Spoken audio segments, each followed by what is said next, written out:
Je m'appelle Simone Dubois.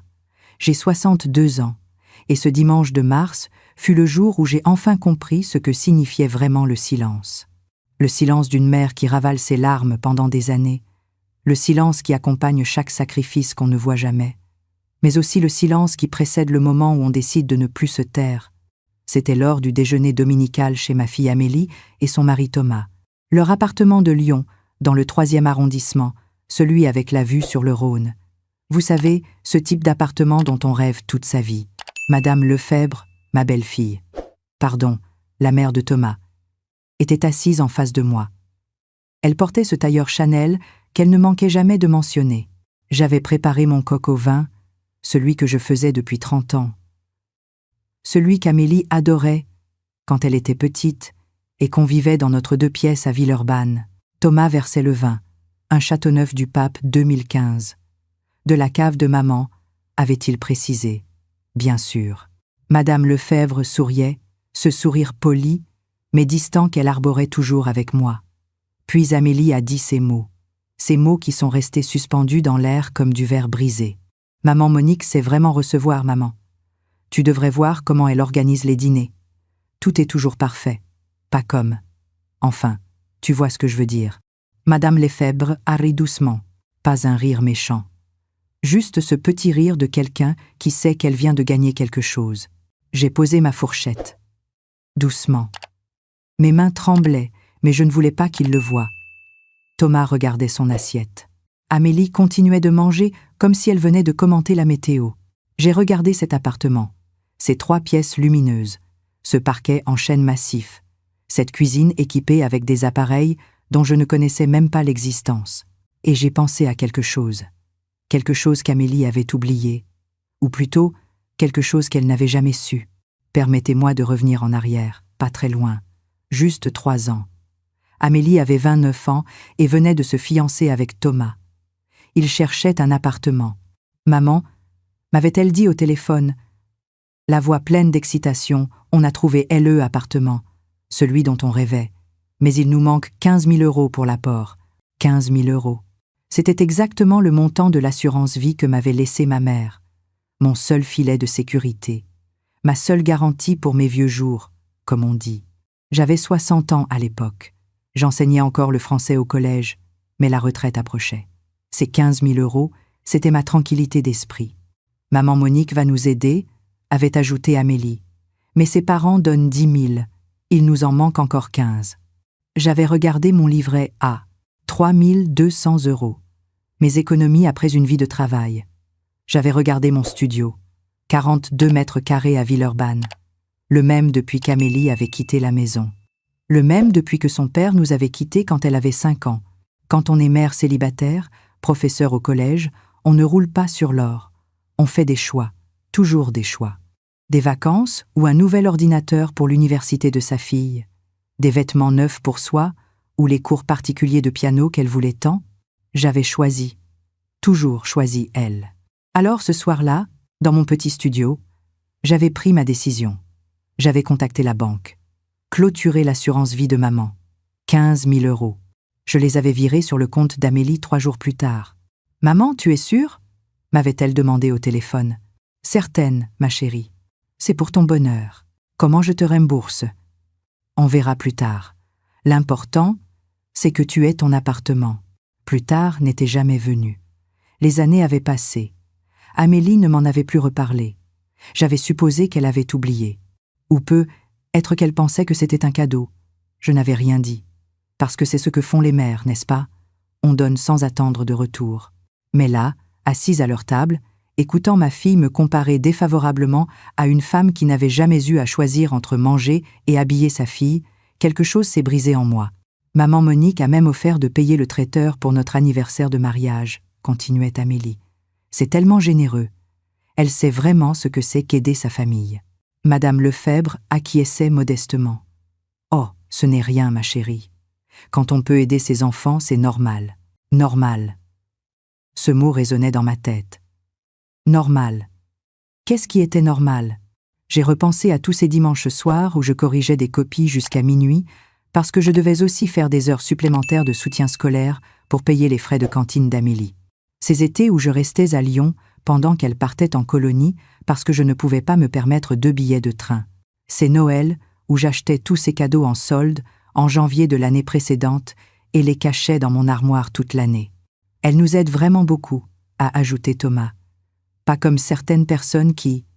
Il ne finit pas sa phrase, mais je compris. Le message était clair. Madame Lefebvre souriait toujours. Elle découpait délicatement son coq au vin, mon coq au vin, celui que j'avais commencé à préparer la veille. Celui pour lequel j'avais pris le métro jusqu'aux halles de Lyon-Paul Bocuse pour acheter le meilleur poulet, parce que même si je ne pouvais pas offrir des vins chers ou payer des traiteurs, je voulais que ma fille ait le meilleur. C'est vrai que Madame Monique sait recevoir, et je dis calmement. Amélie a levé les yeux vers moi, surprise. Elle ne s'attendait pas à ce que j'acquiesce. Elle a vraiment de la chance, ai-je continué, de pouvoir être généreuse, de pouvoir offrir. Eh bien, dit Madame Lefebvre avec un petit rire, quand on a travaillé dur toute sa vie. Justement, l'ai-je interrompu. Ma voix était toujours calme, trop calme. Parlons de travailler dur. J'ai regardé Amélie. Ma fille, mon bébé, cette petite fille que j'avais portée, élevée, nourrie, éduquée, seule. Amélie, tu te souviens de cet appartement? Celui dans lequel tu es assise? Elle fronça les sourcils. Oui, bien sûr. Pourquoi? Tu te souviens quand vous l'avez acheté? Il y a 3 ans? Oui. Maman Monique et ses parents nous ont beaucoup aidés pour l'apport. 10 000 € de la part de Madame Monique et de ses parents, ai-je précisé. C'est exact? Thomas opina. Oui. On leur sera éternellement reconnaissant. Et le reste? Les 15 000 € qu'il vous manquait? Le silence. Un silence épais. Lourd. Amélie me regardait maintenant, vraiment me regardait. Je vis quelque chose passer dans ses yeux. Un souvenir, flou, lointain. Je ne me rappelle plus exactement, dit-elle lentement. Moi si, ai-je répondu. 15 000 €. De l'assurance vie de ta grand-mère, la totalité, transférée sur ton compte le 15 mars 2021, à 10 à 7h32 exactement. Le visage d'Amélie devint pâle. Maman, j'avais oublié? Ai-je terminé pour elle?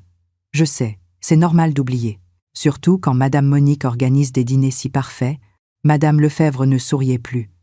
Thomas regardait sa femme, puis moi, puis sa femme à nouveau. Et ce n'était pas tout, et je continuais.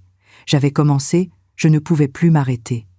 Toutes ces années de silence, toutes ces années à ravaler mes mots, les 4 années à la Sorbonne, 800 € par mois de loyer. Tu te souviens qui les payait, pendant que je restais dans mon studio? Maman, murmura Amélie. Des larmes commençaient à perler. Le mariage. Dis-moi, qui a payé ta robe? Les 3 000 € pour cette magnifique robe Vera Wang? C'était toi. Sa voix était à peine audible maintenant. Et le voyage de noces? Les billets d'avion pour le Japon? 4 500 €? Thomas s'agita sur sa chaise. Il n'avait manifestement jamais su ces détails. Je ne savais pas que... commença Madame Lefebvre. Non, l'ai-je coupé. Vous ne saviez pas, parce que je ne parle pas de ce que je donne, parce que c'est ce que font les mères. On donne en silence, on se sacrifie en silence, on s'efface pour que nos enfants brillent. J'ai regardé autour de cette table, le chandelier en argent, les assiettes en porcelaine fine, le bouquet de pivoine fraîche, tout ce qui faisait un dîner parfait. Tu veux savoir pourquoi mes dîners ne sont pas parfaits, Amélie? Pourquoi je ne peux pas offrir de payer les traiteurs? Pourquoi je n'ai pas de cave à vin? Je me suis levée. Lentement. Mes jambes tremblaient, mais je me tenais droite. Parce que j'ai donné tout ce que j'avais, chaque euro, chaque centime, pour que tu aies une vie, pour que tu aies des opportunités que je n'ai jamais eues, pour que tu ne saches jamais ce que c'est que de choisir entre des chaussures neuves et des livres scolaires. J'ai pris mon sac, mon vieux sac en cuir que j'avais depuis 10 ans. Madame Monique sait recevoir. C'est vrai. Mais moi, j'ai donné une vie. Il y a une différence. Maman, attends. Amélie s'était levée aussi, les joues ruisselantes de larmes. Je suis désolée. Je suis tellement désolée. Je ne voulais pas. Je sais que tu ne voulais pas. C'est pire. Tu as oublié. Tu as oublié d'où tu viens. Tu as oublié les sacrifices. Pas seulement les miens, ceux de ta grand-mère, ceux de toutes ces femmes avant toi qui se sont battues pour que tu puisses avoir cette vie. J'ai regardé Madame Lefebvre. Elle avait les yeux baissés, Pour la première fois, elle semblait mal à l'aise. « Je ne vous reproche rien, madame. Vous aimez votre fils. Vous l'aidez comme vous pouvez. Mais l'amour ne se mesure pas au prix d'un vin ou à la qualité d'un traiteur. » Je me suis dirigée vers la porte. Amélie me suivait. « Maman, s'il te plaît, reste. On peut parler. » Je ne savais pas que. Je n'avais pas réalisé. Je me suis retournée. Ma fille. Mon cœur. Mon tout. « Tu sais ce qui me fait le plus mal, Amélie ? Ce n'est pas que tu aies oublié. Ce n'est même pas que tu m'aies comparée à elle devant tout le monde. C'est que tu as oublié qui tu es. D'où tu viens. Les femmes fortes qui t'ont précédée. Je sais qui je suis, sanglota-elle. Vraiment ? La femme que tu es devenue, elle aurait dit ces mots ? Elle aurait rabaissé sa mère devant sa belle-mère ? Le silence à nouveau. Un silence différent cette fois. Un silence de prise de conscience. Quand tu étais petite, ai-je repris doucement, tu avais 6 ans. On était à Carrefour. Tu voulais cette poupée Barbie. 50 €. Je ne les avais pas. On vivait avec 1200 € par mois. Toutes les deux. Tu t'en souviens ? Elle secoua la tête, les larmes coulant librement maintenant. Tu as pris ma main. Tu as dit « C'est pas grave, maman. Je préfère qu'on mange des pâtes et qu'on soit ensemble. » Tu avais 6 ans et tu comprenais déjà la valeur des choses. Qu'est-il arrivé à cette petite fille ? Thomas s'était levé aussi. Il posa sa main sur l'épaule d'Amélie. « Madame Dubois, » dit-il doucement. Je ne savais pas. Amélie ne m'avait jamais dit, pour l'appartement, pour le reste. Elle n'avait pas à le dire. Ce n'était pas votre fardeau. C'était entre elle et moi. Mais maintenant, vous savez tous les deux que les sacrifices viennent sous différentes formes. Certains sont visibles. D'autres sont silencieux. J'ai ouvert la porte. L'air frais du couloir m'a frappé. J'avais besoin de respirer. Maman, la voix d'Amélie était brisée. Comment je peux ? Comment je répare ça ? Je me suis arrêtée. J'ai pensé à toutes ces années, à tout ce que j'avais donné, à tout ce que je donnerai encore, parce que c'est ce que font les mères, même quand ça fait mal. Tu ne peux pas réparer, Amélie, tu ne peux que te souvenir que l'amour n'est pas une compétition, que les sacrifices ne s'oublient pas, que ta mère a pu être un studio de 42 mètres carrés à Villeurbanne et non une villa avec cave à vin, mais qu'elle t'a donné quelque chose que l'argent ne peut pas acheter. Quoi ? Murmura-t-elle. Une enfance, une éducation, une chance, et surtout un exemple de ce que c'est que d'aimer sans condition, sans attendre de retour, sans avoir besoin de reconnaissance. Je suis partie. J'ai pris l'ascenseur.